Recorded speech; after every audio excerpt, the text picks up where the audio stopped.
Hi, everyone. In this video, I'll quickly show you how to use SortyCat.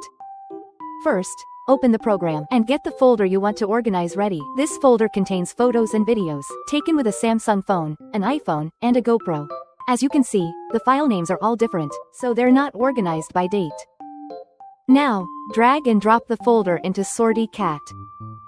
First, click the preview button. You can see how the file names will change based on when they were captured. At this stage, the actual file names haven't been changed yet. Now, click the Rename Organize button. The file names will then be renamed based on the date and time they were captured. And folders are automatically created by date to organize your files. And just like that, your messy files are neatly organized. Now, use SortyCat to quickly organize your photos and videos and start creating something amazing.